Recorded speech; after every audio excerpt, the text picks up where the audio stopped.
नमस्कार। प्रारब्ध के YouTube चैनल पर प्रारब्ध के सभी दर्शकों का एक बार फिर स्वागत है। और स्क्रीन के दूसरे हिस्से में आप जिन्हें देख रहे हैं गौरव प्रधान जी। आप किसी परिचय की आवश्यकता नहीं है, तो आइए सीधे स्वागत करते हैं गौरव जी का। गौरव जी, स्वागत है आपका। नमस्ते अविनाश जी, कैसे हैं आप? बढ़िया। और आज एक बार फिर आपने हमें समय दिया, और समय एक ऐसे विषय पर दिया जिस पर समय के साथ उसकी संख्या यानी गणित भी बहुत भारी है, यानी जनसंख्या। हम कुछ बात करने आज वाले हैं जनसंख्या पर।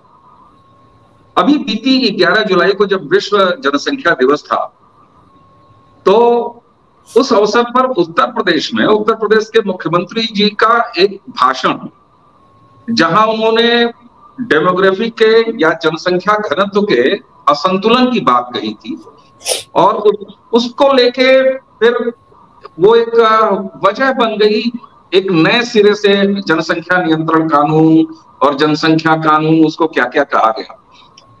दर्शकों के लिए आपसे एक्सपर्ट विचार सुनने से पहले अगर इसकी भूमिका में कहूं, तो 2014 के बाद से देश में जो भी सत्ता परिवर्तन हुआ केंद्रीय स्तर पर, तो जनसंख्या नियंत्रण, जनसंख्या कानून, इसकी चर्चा कई बार आई। लेकिन मैं अपने दर्शकों के लिए बता दूं कि इस देश की संसद में 35 बार 1951 से लेके और अभी भारतीय जनता पार्टी के सांसद रवि किशन के प्राइवेट बिल तक 35 बार जनसंख्या नियंत्रण कानून किसी न किसी रूप में प्रस्तावित हुआ है। और इस सरकार ने भी 2019 में राज्यसभा में एक ऐसा प्रपोजल दिया। हालांकि ये अलग बात है कि सरकार ने उसको पास कराने में भी कोई बहुत रुचि नहीं रखी। तो गौरव जी, जनसंख्या नियंत्रण विश्व स्तर पर यहां भी चर्चाएं हो रही हैं। भारत के संदर्भ में विशेष रूप से जनसंख्या नियंत्रण कानून जैसी कोई चीज कितना महत्व रखती है, या कुछ महत्व रखती भी है कि नहीं रखती? अवनीश जी, इसके सबसे पहले तो एक होता है परसेप्शन, जो हमारे सोशल मीडिया में चलता है। उसमें कोई ध्यान देने की जरूरत नहीं है। एक ने शुरू करा, सब लोग उस पे परसेप्शन पे कूदना शुरू कर देते हैं, लिखना शुरू कर देते हैं। थोड़ा प्रैक्टिकलिटी में जाते हैं। मतलब बोलना एक चीज हो गई, प्रैक्टिकलिटी क्या है।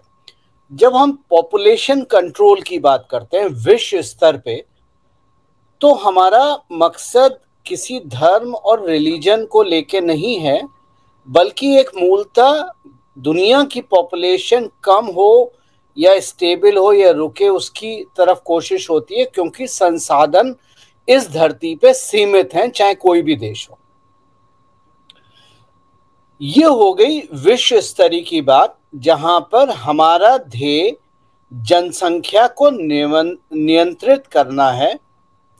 लेकिन जब हम भारत में जनसंख्या नियंत्रण की बात करते हैं, तो मूल रूप से हमारी बात होती है कि जो एक समुदाय की जनसंख्या अनियमित रूप से बढ़ती चली जा रही है, या उन्होंने उस चीज को हथियार बनाया है जनसंख्या को, भारत को कंट्रोल करने का, भारत पे राज करने का, उसको किस तरह से रोका जाए। तो ये दो पहलू हैं। अब आते हैं बात बिल पे। जब हम कहते हैं जनसंख्या नियंत्रित बिल, ठीक है, पॉपुलेशन कंट्रोल बिल, तो बिल का अर्थ ही ये होता है कि उसमें एक समस्या है, बिल में एक समस्या का समाधान होता है, और समाधान को करने के लिए उसमें कुछ पेनल्टी क्लॉजेस भी होते हैं। कोई भी बिल हो, अगर आप किसी भी बिल में, मैं इस बिल की बात नहीं कर रहा, कोई भी बिल की बात कर रहा हूं, अगर किसी भी बिल में पेनल्टी क्लॉज नहीं होगा, सजा देने का प्रावधान या उसको रोकने का प्रावधान या कानूनी प्रावधान नहीं होंगे, तो वो बिल ना होके वो एक एडवाइजरी हो जाएगी। इससे ज्यादा कुछ नहीं है, उसको कोई माने या ना माने। जब हम पॉपुलेशन कंट्रोल बिल की बात करते हैं तो यहाँ पर जब हम बिल की बात करते हैं यानी यहाँ हमें कुछ प्रावधान ऐसे रखने हैं जिससे लोग जनसंख्या बढ़ाने की तरफ उनका रुचि ना हो, जिसमें मूलतः हम एक समुदाय की बात कर रहे हैं, मुस्लिम समुदाय की बात कर रहे हैं, जहां जनसंख्या अनियमित रूप से बढ़ रही है, ये जिसको उन्होंने हथियार बनाया। अब सवाल ये आता है कि आप इसमें सजा का प्रावधान क्या करोगे। आप ये कह सकते हो कि भाई अगर आपके 2 बच्चों से ज्यादा बच्चे हुए तो आपको सरकारी नौकरी नहीं मिलेगी, आपको सरकारी सुविधाएं नहीं मिलेंगी, आपको सरकारी स्कीमों से वंचित रखा जाएगा। ज्यादा से ज्यादा आप ये और कर सकते हो उसमें कि जो सरकारी अस्पताल है, मेडिकल स्कीम्स है, उनसे भी आपको वंचित करा जाएगा। लेकिन यहाँ ह्यूमन फैक्टर आता है। पहली चीज, क्या आप बिल में ये लिख सकते हो कि हम आपके घर के बेडरूम की पुलिसिंग करेंगे? नहीं कर सकते। अब किसी व्यक्ति के अगर मान लीजिए 3 बच्चे हो गए, तीसरा बच्चा जन्म हो जाता है, तो तीसरा बच्चा जन्म हो जाता है तो आप क्या कहोगे? आप बोलोगे कि हम आपका बच्चा उठा के ले जाएंगे, बच्चा छीन के ले जाएंगे, या क्या करेंगे? आप वो भी नहीं कर सकते। तो यहाँ पर बिल जो है ये एक परसेप्शन की, वो जो है ना, एक कहावत होती है ना, भेड़ चाल में चलना। तो एक भाजपा के नेता हैं जो आम आदमी पार्टी से कूद के भाजपा में आए थे और उनका एम्बिशन था, उनको भाजपा एमएलए एमपी का टिकट देगी, कुछ पोस्ट देगी। भाजपा ने कुछ नहीं दिया क्योंकि आम आदमी पार्टी से कूद के आए थे। तो ये बीमारी इन्होंने वहां से शुरू करी। पॉपुलेशन कंट्रोल बिल अगर तथ्यों के आधार पर जाए तो बकवास है, और परसेप्शन के हिसाब से अगर आपको उछल कूद मचानी है तो मचाइए, वो आपका दायरा है, आप जैसे उसमें काम करना चाहें करिए।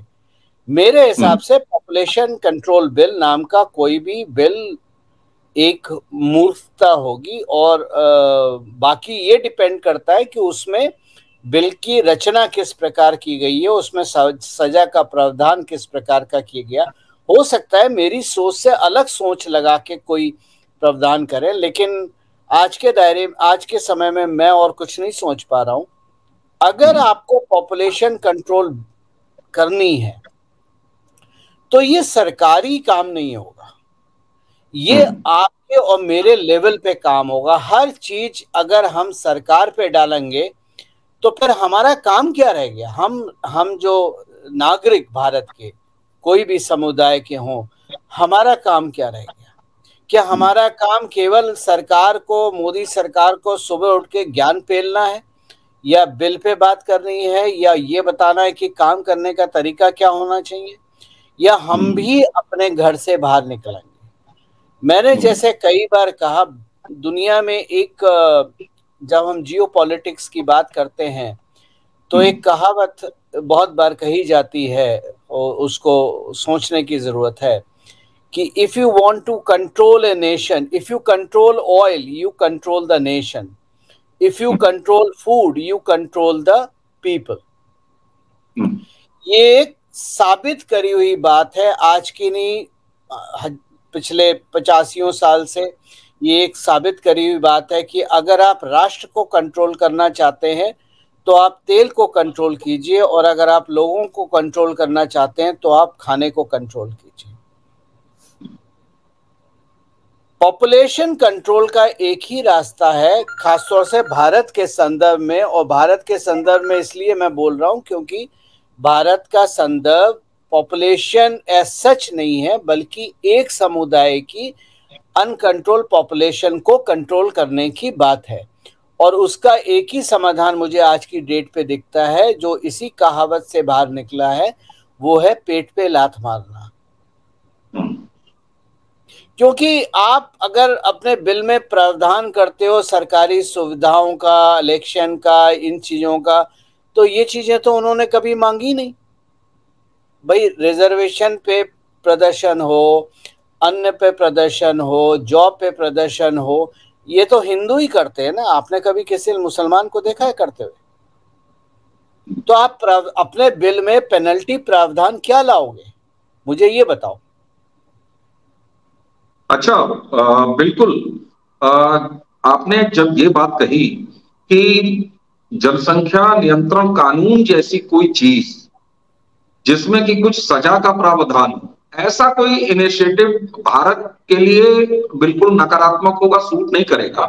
तो हुआ क्या, जब बीती 11 जुलाई को विश्व जनसंख्या दिवस पर योगी आदित्यनाथ मुख्यमंत्री उत्तर प्रदेश के भाषण के बाद चर्चाएं शुरू हुई, तो केंद्र सरकार का रुख, उस पर स्टैंड क्या था, ये भी पूछा गया। जब तो उस समय केंद्रीय सरकार के परिवार कल्याण राज्य मंत्री भारती प्रवीण पवार साहब ने बड़े साफ तौर पर 13 जुलाई को, उनका स्टेटमेंट है, 13 जुलाई को उन्होंने कहा और लिखित रूप में संसद में कहा, यह भी नहीं है कि कहीं उन्होंने बाइट दिया, यानी कि ये एक औपचारिक आधिकारिक स्टैंड गवर्नमेंट ऑफ इंडिया का था, जो उनके संबंधित विभाग के मंत्री ने सदन में कहा। और पवार ने कहा कि सरकार राष्ट्रीय परिवार नियोजन कार्यक्रम, मैं उसको बिल्कुल पढ़ दे रहा हूं, कोट कर दे रहा हूं, कि पवार साहब ने कहा कि सरकार राष्ट्रीय परिवार नियोजन कार्यक्रम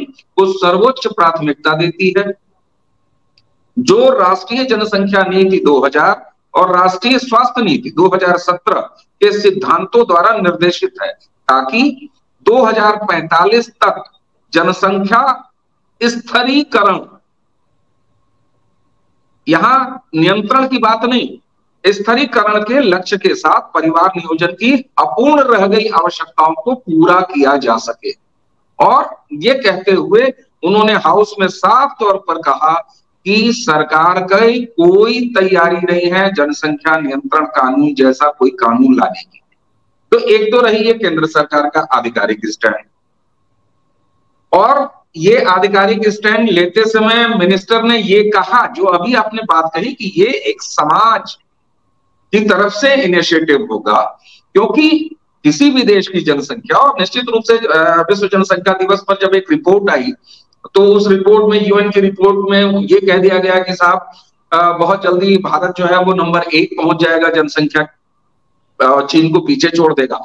तो ये एक वैश्विक चिंता है और उस चिंता को आपने भी व्यक्त किया, लेकिन सरकार से डंडा मार के और जनसंख्या नियंत्रण, इस तरह की कोई बात नहीं है, ये सब साफ किया सरकार ने।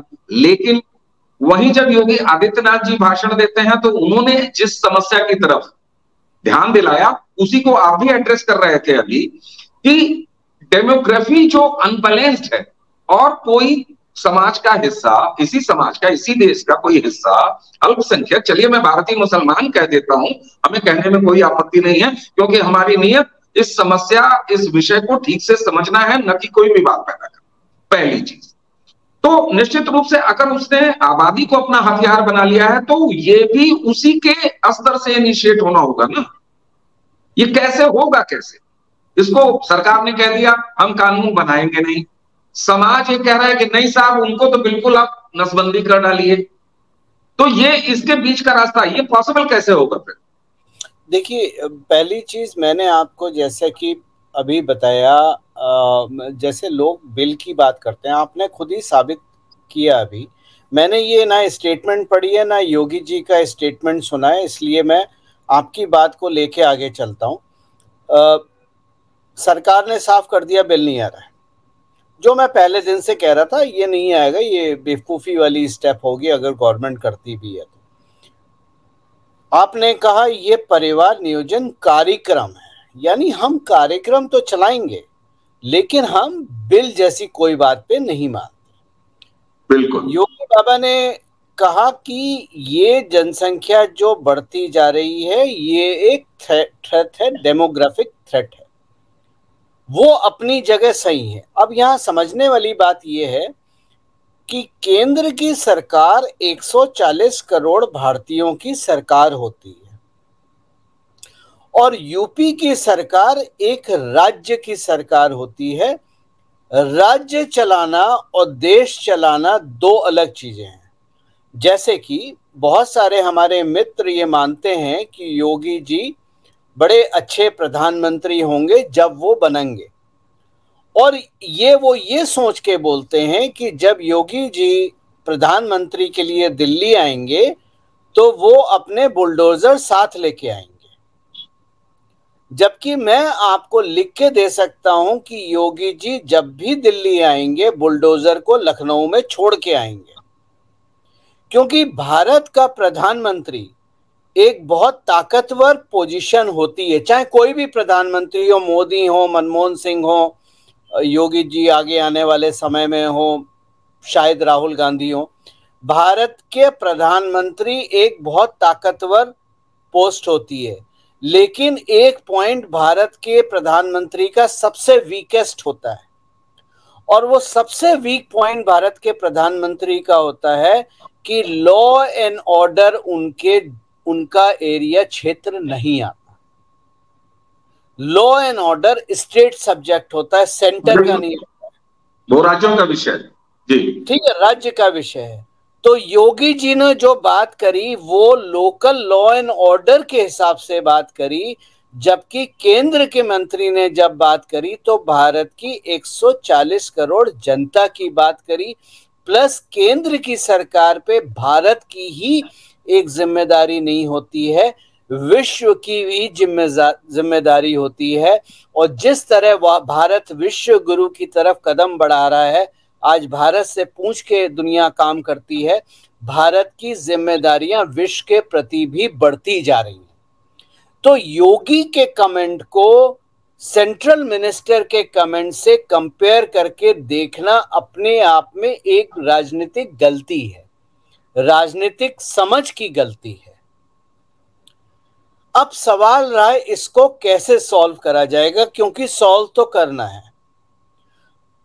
जो मेरी सोच है, जितनी मेरी सोच है, और मैंने इसमें बहुत अध्ययन करा है, हो सकता है मैं गलत हूं, किसी का न्यू आइडिया हो तो उसका स्वागत होगा, लेकिन मेरी ऐसी सोच है कि पेट पे लात मारो। जब तक आर्थिक बहिष्कार नहीं होगा तब तक ये चीज काम नहीं बनेगी। जब तक हिंदू, और साफ बोल रहा हूं, मुझे कोई शर्म नहीं है बोलने में, जब तक हिंदुओं के दिमाग से ये सरकारी नौकरी, आईएएस, आईपीएस, पियोन की भूत नहीं उतरता, और जब तक हिंदुओं को ये नहीं लगता कि एसी का काम करना, कारपेंटरी करना, मैकेनिक बनना, प्लम्बर बनना, इलेक्ट्रिशियन बनना भी एक अच्छा काम है और एक स्किल बेस्ड काम है, तब तक इसका समाधान नहीं होगा। क्योंकि हॉरिजॉन्टल ग्रोथ जो है, जो हमारे बेसिक चीजें हैं जो हम इस्तेमाल करते हैं, चाहे वो हेयर कटिंग हो, गाड़ी की रिपेयर हो, बाइक की रिपेयर हो, कारपेंट्री हो, एसी का काम हो, पंखों का काम हो, बिजली का काम हो, प्लम्बर का काम हो, इस पे उनका एक अधिकार है।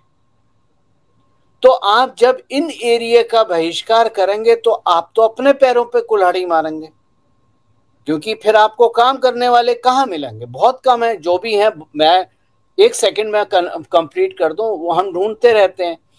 तो हमें इसका समाधान अपनी जो समाज है, जो हमारे बच्चे हैं, जो युवा पीढ़ी है, उनको बताना है कि सरकारी नौकरी, आईएएस, आईपीएस ही केवल विकल्प नहीं है, बल्कि विकल्प और भी हैं। हमें वर्टिकल ग्रोथ की जगह हॉरिजॉन्टल ग्रोथ को स्पीड अप करना है। अगर आप मोदी जी का स्किल डेवलपमेंट प्रोग्राम को थोड़ा सा ध्यान से पढ़ें, थोड़ी और डीप स्टडी करें, तो वो यही काम कर रहे हैं, यही चीज बढ़ाने की कोशिश कर रहे हैं। हॉरिजॉन्टल ग्रोथ की तरफ हिंदुओं को ले जाने की कोशिश करी जा रही है, ताकि एक अधिकार जो एक कम्युनिटी का है वो खत्म हो, और जब पेट पे लात मारेगी तो इस चीज का समाधान निकलेगा। बिल्कुल, और आपने अभी जब एक रूपक पेट पे लात मारना, जिसको आप एक रूपक के तौर पर आपने इस्तेमाल किया, और जो कि बात आती है कि आर्थिक थोड़ा सा कंट्रोल करने की और बहिष्कार करने की। हालांकि बायकॉट का इस समय बड़ा फैशन चल रहा है, वो फिल्मों में चल रहा है, बाकी जगह कहां तक आएगा और कितनी मजबूती से आएगा ये देखा जाएगा।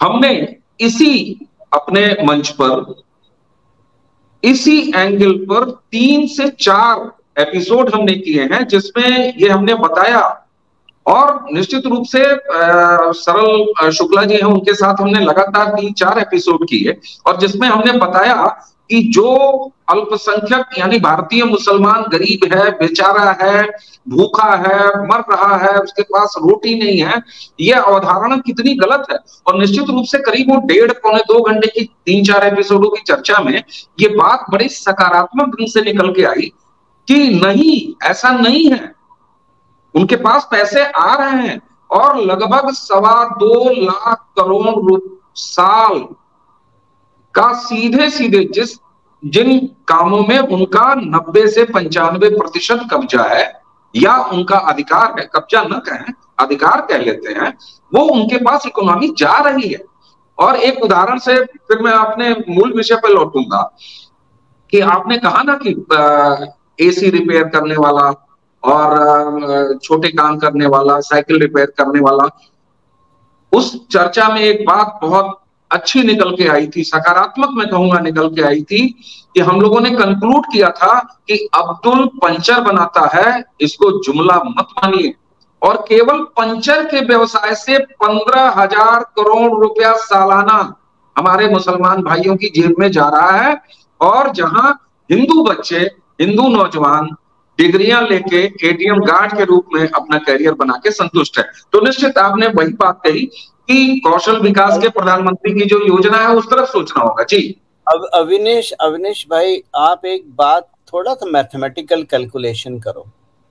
एक बच्चा 5 साल की उम्र में, ये जो पंचर वाले हम मजाक बनाते हैं ना, ये मैं कहता हूँ हिंदुओं की सबसे बड़ी मूर्खता है कि हम बात को समझते नहीं हैं, हम मजाक बनाते हैं। आप थोड़ा इकोनॉमिक कैलकुलेशन करो। एक 5 साल का बच्चा जब पंचर की दुकान पे बैठता है तो शायद वो 50 रुपए रोज घर लेके आता होगा। जब वो 10 साल की उम्र में पहुंचता है तो वो टायर रिपेयर कर सकता है, वो टायर निकाल सकता है, वो पंचर लगा सकता है। जब वो 15 साल की उम्र में आता है तो वो एक्सपर्ट होता है, उन्हें रेडियल भी, ट्यूबलेस टायर भी, ट्यूब वाले टायर भी सारे रिपेयर कर देता है, और उस लेवल पे पहुंचते पहुंचते वो 150-200 रुपए रोज के घर ले जाता है। जब वो 20 साल का होता है तो उसकी अपनी दुकान होती है।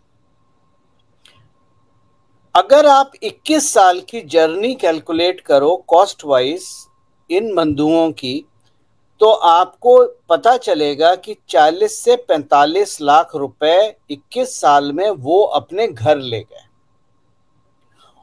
और पैसा घर ले गए, ये बात इंपॉर्टेंट है। और हम इन 21 साल में Jack and Jill went up the hill सिखा सिखा के 21 साल में 45 लाख रुपए खर्च करते हैं ताकि हमें 5,000 रुपए की नौकरी मिल जाए। बिल्कुल बिल्कुल, तो इस मानसिकता से हमने 45 लाख रुपए खर्च करे 5,000 रुपए की नौकरी के लिए। वो उन्होंने खर्च कुछ नहीं करा, लेकिन 21 साल में जब मेरा बच्चा 5,000 रुपए नौकरी के लिए ला रहा है तो उनका बच्चा 5 लाख रुपए महीना कमा रहा है। बिल्कुल बिल्कुल। तो आपने जब ये बातें कही, और बहुत सकारात्मक रूप में हम लोग इस को ले रहे हैं, और निश्चित देखिए, हर विषय को हिंदू मुसलमान महज बनाकर समझना ये उसी तरह से होगा कि जैसे आप एक ही स्टोरी में टाइप्ड हो जाए, फिर आपको एक ही खिड़की से देखने का आपको आदत पड़ जाए, आपको पता ही नहीं चलेगा कि एक खिड़की से जहां मैं समंदर देख रहा था और देखता आया, जीवन बीत गया, हमने बगल वाली खिड़की खोली ही नहीं जहां ऊंचे पहाड़ भी दिख रहे थे, है ना। तो निश्चित रूप से हम लोग बहुत सकारात्मक बात कर रहे हैं, और सरकार का स्टैंड है कि वो जनसंख्या नियंत्रण कानून जैसी कोई चीज लाने वाली नहीं। और तो और छोड़िए, 2019 में राज्यसभा में जो जनसंख्या नियंत्रण बिल सरकार ने रखा था, जिसमें 2 बच्चों की पॉलिसी थी और वो नागरिक सुविधाओं में कमी कर देने की बात थी, क्योंकि आप किसी को तीसरे बच्चे के साथ जेल में तो बंद कर नहीं सकते, इसीलिए आप जाएं गायनो वार्ड में और वहां से किसी माँ और बच्चे को उठाएं, उसके पिता को उठाएं, लाके लॉकअप में रख दें। तो ये तो कोई हो नहीं सकता, यानी आईपीसी जैसी कोई चीज तो इस पे लागू हो नहीं सकती थी। कुल मिला के बात वहीं आई, 2022 में उसको भी वापस ले लिया, उसको उस पर इनिशिएशन तो कुछ हुआ ही नहीं, लेकिन 2022 में वहां से वापस ले लिया। अब वाकई हम अपने विषय के टाइटल पर आते हैं। जनसंख्या नियंत्रण कानून भारत के संदर्भ में समस्या है या समाधान है? क्योंकि अभी तक की बातें तो लग रहा है ये समस्या है, और अगर समाधान होता तो सरकारें आगे बढ़ती। आपने एक बात कही और मैं इस बात को हमेशा बोलने की कोशिश करता हूं, लोगों को सिखाने की कोशिश करता हूं कि जब हम किसी चीज विषय पे बात करें, किसी समस्या पे बात करें, तो उस समस्या को सबसे पहले हमें हिंदू मुस्लिम के एंगल से नहीं देखना चाहिए, बल्कि समस्या को नीचे तक ड्रिल करना चाहिए और उसके बाद समस्या का मूल रूप समझ के उसका समाधान निकालना चाहिए। हमारी प्रॉब्लम क्या है, सोशल मीडिया में हमारे मित्रों की हर चीज मुस्लिम हिंदू मुस्लिम बन जाती है। इस वक्त आप मेरे पीछे देख रहे हैं, मैंने कश्मीर की फोटो लगाई है, कश्मीर के शिकारा की फोटो है। ये पर्पसली लगी है क्योंकि कश्मीर एक ऐसा विषय है जहां हमारे मूलतः 99% लोग जो कभी कश्मीर नहीं गए और जिन्होंने जो कश्मीर पे बात करते हैं सोशल मीडिया पे, इसमें बहुत बड़े बड़े सेलिब्रिटी भी हैं, बहुत महान लोग हैं। कश्मीर हिंदू मुस्लिम की समस्या है ही नहीं। कश्मीर की समस्या श्रीनगर वर्सेस कश्मीर है, हिंदू मुस्लिम नहीं है। और आज जो गुलाम नबी आजाद का इस्तीफा हुआ है, जिसको मैंने 2 साल पहले बोला था, ये कश्मीर के सल्यूशन की एक चाबी है। एक चाबी है, मैं कह रहा हूं इकलौती नहीं, बहुत सी चाबियां, उनमें से एक चाबी ये भी है। तो जब आप पॉपुलेशन कंट्रोल बिल की बात करते हैं, और जैसा कि मैंने शुरुआत करा था, इसके 2 तरीके हैं देखने के, या तो आप प्योरली पॉपुलेशन के एंगल से देखिए या आप हिंदू मुस्लिम के एंगल से देखिए। जब आप धर्म मजहब के एंगल से देखेंगे तो आपको पॉपुलेशन बिल अपने आप में एक समस्या है, क्योंकि इस बिल से मुस्लिम की पॉपुलेशन तो कम नहीं होगी। आपने खुद बताया कितने लाख हजार करोड़ रुपए उनको आते हैं, जो उनको ज़कात से आते हैं, हलाल के बिजनेस से आते हैं और सारी चीजों से आते हैं। लेकिन इस बिल से होगा क्या कि जो हिंदू 2 बच्चे करता है वो ऑलरेडी 1 पे आ चुका है। ठीक है, 1 पे आ चुका है, लिव इन रिलेशनशिप है। आप थोड़ा एक सर्वे कर लीजिए, आपको 99.9% लिव इन रिलेशनशिप जो है वो हिंदुओं की मिलेगी। आपको 1 नाइट स्टैंड जितने हैं वो हिंदुओं के मिलेंगे, आपको मुस्लिम को ही नहीं मिलेगा, क्योंकि वो अभी भी परिवार में विश्वास करते हैं। हम परिवार छोड़ चुके हैं। हिंदुओं को परिवार की तरफ लाना एक सल्यूशन है, और वो क्योंकि हमें सरकारी स्कीम चाहिए, सरकारी नौकरी चाहिए, उनको सरकारी स्कीम नहीं चाहिए, सरकारी नौकरी नहीं चाहिए। उनका इकोसिस्टम उन्हें समाज में संभालता है, पैसे देता है। तो हम केवल आज की डेट में आर्थिक बहिष्कार कर सकते हैं, जिनके भी ज्यादा बच्चे हैं उनका बहिष्कार कर सकते हैं। बाकी समझदार लोग समझदार हैं। मैं एक 108 का प्रिंसिपल लेके चलता हूं और कश्मीर में भी उसको फॉलो करता हूं, और वो 108 के प्रिंसिपल को लोग फॉलो करें तो बहुत सारे सोल्यूशन अपने आप निकल आएंगे। जी बिल्कुल।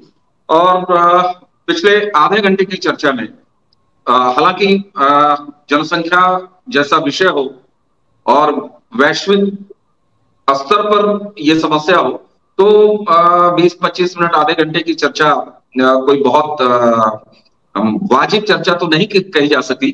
सकेगी। लेकिन फिर भी एक जो भी हम लोगों ने अभी तक बात की और आपसे जो कुछ भी बात निकल के आई, तो उसमें यही बिल्कुल लग रहा है कि जनसंख्या नियंत्रण कानून पर अगर सरकार का भी ये स्टैंड है कि वो ऐसा कुछ नहीं करने जा रही है, तो सरकार भी कुछ सोच समझ कर ही कर रही होगी। इसके पहले इतिहास में 35 बार जनसंख्या नियंत्रण बिल जैसी कोई चीज आई सदन में अलग अलग सरकारों के समय में, लेकिन फिर भी कहीं बात आगे नहीं बढ़ी। 19 का लाया गया राज्यसभा में बिल, 22 में वापस हो गया। बीते 11 जुलाई जनसंख्या दिवस के बाद 13 जुलाई को सदन में मंत्री ने खुद कह दिया कि नहीं ऐसा कुछ नहीं है। और जब हम लोगों ने उसको सामाजिक तौर पर देखा एक समस्या के रूप में, तब भी ये पाया कि निश्चित रूप से जनसंख्या नियंत्रण कानून जैसी कोई चीज इस देश के विकास ही नहीं बल्कि समाज के लिए भी एक समस्या होगी। सरकार के देखिए, सरकार तो समस्याओं के को डील करने के लिए ही बनती है, उसके सामने सरकार समस्या आए कि वो डील करेगी, कोई भी सरकार हो कल को।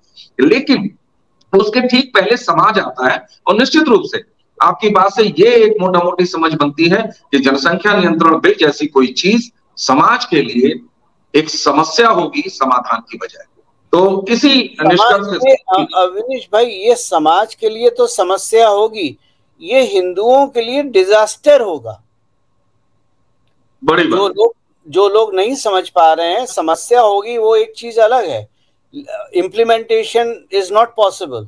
लेकिन इसका सबसे बड़ा प्रॉब्लम ये है कि पॉपुलेशन कंट्रोल बिल जो है वो हिंदुओं के लिए ही डिजास्टर बनेगा और किसी का कुछ नहीं कर पाएगा। आपने जो ये बात कही ना कि जनसंख्या नियंत्रण कानून जैसा कोई कॉन्सेप्ट या कोई चीज कोई शय समस्या सरकार के लिए इम्प्लीमेंटेशन के लेवल पर कठिन होगा नहीं होगा वो अलग बात है, लेकिन इस देश के बहुसंख्यक समाज और बिल्कुल खुले तौर पर कहना जरूरी है कि हिंदू समाज, उनके लिए ये विनाशकारी होगा। और ये कैसे होगा, चलते हुए और आपको धन्यवाद कहते हुए इस विषय पर हिंदुओं के लिए जनसंख्या नियंत्रण बिल भारत में किस तरीके से विनाशकारी होगा, इस पर अगली चर्चा आपसे जरूर करेंगे, ताकि हमारे दर्शकों को और हमको और हम सभी को इस बारे में एक अच्छी समझ बन सके और हम केवल नारे लगाना और हर समय नकारात्मक बातें करने के बजाय एक सकारात्मक सृजन की तरफ बढ़े। धन्यवाद गौरव जी आपको। धन्यवाद और इसी के साथ आपका, आपके सभी दर्शकों का। जी, प्रारंभ के सभी दर्शकों का हम दोनों की तरफ से बहुत बहुत धन्यवाद। आप अपना बहुमूल्य समय हमें देते हैं और लगातार हमारे चैनल को देख रहे हैं। अब अगर सब्सक्राइब ना किया हो तो इसे सब्सक्राइब कर लीजिए और बेल आइकन भी दबाने का प्रयास कीजिए, ताकि हम जब भी कोई वीडियो लेके आए तो उसकी सबसे पहले सूचना आपको मिले। गौरव जी, एक बार फिर चलते चलते आपको नमस्कार, धन्यवाद। जय श्री राम। जय श्री राम।